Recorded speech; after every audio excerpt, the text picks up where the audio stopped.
کہتے ہیں کہ ماں کی دعا کے ساتھ ساتھ نا بیوی کی دعا بھی بہت زیادہ اثر رکھتی ہے۔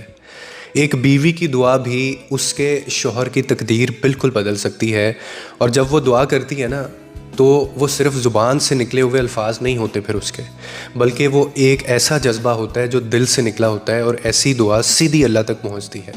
لیکن سوال پیدا ہوتا ہے کہ بیوی اپنے شوہر کے لیے دعا کرتی کب ہے؟ جب وہ بیوی خوش ہو اپنے شوہر سے، اور اس کے شوہر کی طرف سے اسے وہ سکون بھی دیا گیا ہو، اس کی اس تھکن کو سمجھا بھی گیا ہو، محسوس کیا گیا ہو۔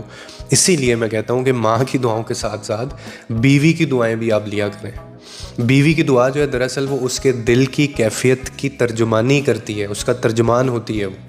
اور جب ایک عورت شوہر کو پیار، عزت یا خیال کو وہ محسوس کرتی ہے نا، تو اس کے دل سے نکلی ہوئی دعا تقدیر کے دروازے کھول دیتی ہے اس شوہر کے لیے بھی۔ یہ چیز ہم شاید مانتے نہیں، ہمیں صرف شاید ماؤں کی دعائیں چاہیے۔ اور جب وہ دعا دیتی ہے نا ایک بیوی یا ایک عورت، تو وہ شوہر کی کامیابی، صحت، عزت اور زندگی کے ہر موڑ پر ساتھ دینے والی رہنمائی بن جاتی ہے آپ کے لیے۔ اس لیے میں کہتا ہوں کہ جس عورت کے آنسو نظر انداز کیے جائیں، جس کے خواب ٹوٹ جائیں، یا جس کے دل کو بار بار توڑا گیا ہو، زخمی کیا گیا ہو، اس کے لبوں پر پھر بد دعا بھی آ سکتی ہے، اور وہ بد دعا جو ہے نا وہ دل کی اسی گہرائیوں سے ہوتی ہے جس گہرائی سے اس نے آپ کو دعا دینی تھی۔